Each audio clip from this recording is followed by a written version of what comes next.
Back at it again from Tiff. I actually have some time to record today. I got some food. I put it in my belly. I'm feeling pretty good right now. I was really tired. I'm feeling good though. No foreplay. Let's just get straight to it. I saw Anatomy of a Fall the other day, and it is so far, by far, the best film I've seen at the festival. After Sandra's son Daniel finds his dad dead on the ground, seemingly from a fall, an investigation is launched to find the true cause of death, putting Sandra and her relationships and past in the spotlight. Okay. Listen here and listen now. Even in bad courtroom dramas or bad crime thrillers, I can usually at least find some things to enjoy about it just because of how much I like that subgenre of movies. Y'all remember Trial of the Chicago 7? A movie that film Twitter hates and thinks is dog shit?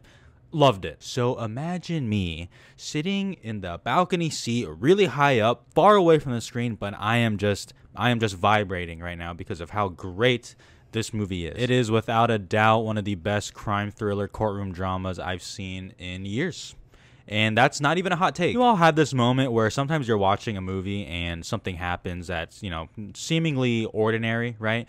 But you just know and you pinpoint it as either that filmmaker or this movie or both.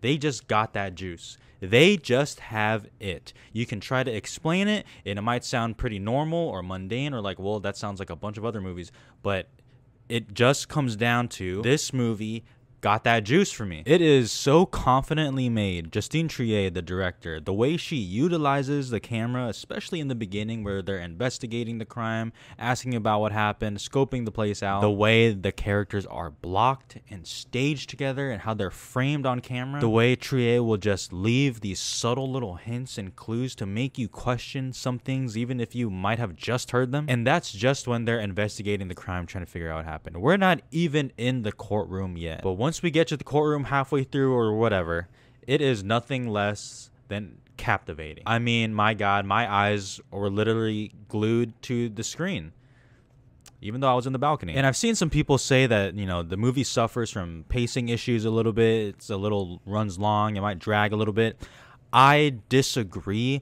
I found it extremely riveting and captivating, which obviously keeps up with the pacing and held my attention. Now, I'll fully admit, maybe that's just from my love of this kind of subgenre of movies, like I mentioned earlier, just because a lot of the more mundane, normal things that happen where nothing, quote, exciting is happening, I still find extremely compelling and interesting. So maybe that is just me. And with any courtroom drama or crime movie, I'm going to keep referring to it as both because it really is. It is so tense and thrilling and extremely cinematic. The way this script builds on the tension throughout the movie and peels back the layers of Sandra and her life and her relationship and her past, and everything is magnified in this trial and put in the spotlight. I said it already, but you really can't take your eyes off the screen. And the performances are amazing, as people have heard. Sandra Hüller, it might be my favorite performance of the year. You know when people are arguing about what constitutes a good acting or what constitutes winning an Oscar? Because some love the quiet and subtle acting, while some also love the louder moments, like when someone's crying or yelling. And it's funny how both sides will yell at you that they're right. Well,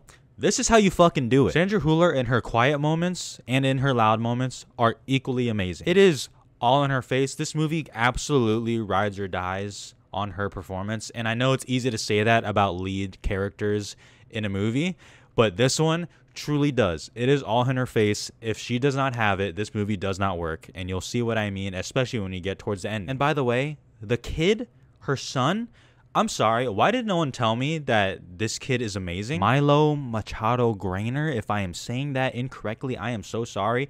He is amazing. I thought it was just going to be one of those performances, or at least where the character is just kind of there, just kind of there for a more extra motivation for the main characters, right? And I thought that's where it was going, and then he actually gets a lot to do, especially in the third act of the movie. In my opinion, I would have to take a look, but in my opinion, for me personally, he is supporting actor worthy. It is the best shot performance since Woody Norman in Come On, Come On or Jacob Tremblay in Room. Take your pick. And this movie would be good enough if the whole trial was just focused on hey, did she kill him or did she not? And I know that's the thing that's obviously hovering over the trial. That's the whole point of it. I get it. But what I'm saying is, but the fact that this movie dives so deep into some of the characters' backstories and their relationships and their secrets, along with the script making them fully realized characters, it just simply elevates it. I want to see it again so I can pick up some of the things I missed, because I'm sure there are so many details in this movie that I just didn't pick up on. Now, I guess if I had to critique some parts of it, I mean, I did like the ending.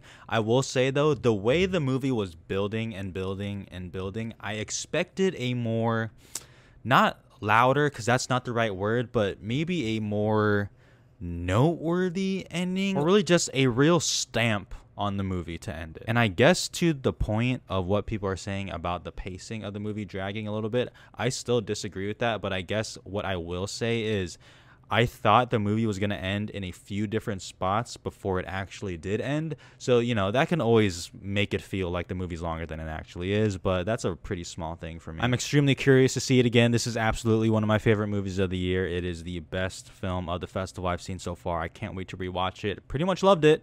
Anatomy of a Fall, 4.5 stars, maybe 5 on a rewatch. Once again, if you are just here for the reviews, thank you so much. I'll see you next time. For all the sickos out here who are wondering about the Oscars, honestly, I have nothing really interesting to say because to me, it is pretty basic. If this movie gets selected by France, which Neon has confirmed, it is 59% in French, which means it does qualify for the Best International Feature because a large portion of this movie is in English, but it does qualify.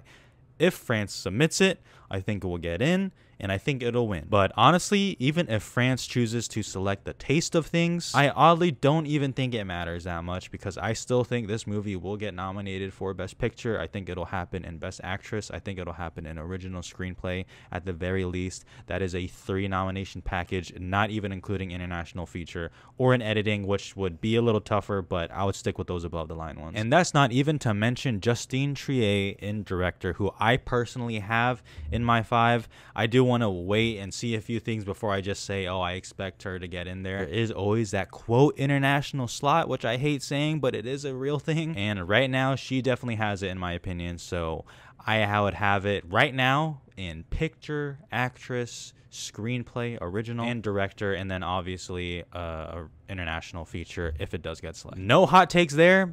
Pretty boring stuff in terms of the Oscars because I think a lot of people are kind of on that same train. Regardless, this is an excellent movie and I hope everyone checks it when it comes to your area. I think sometime in October. All right, time to sleep.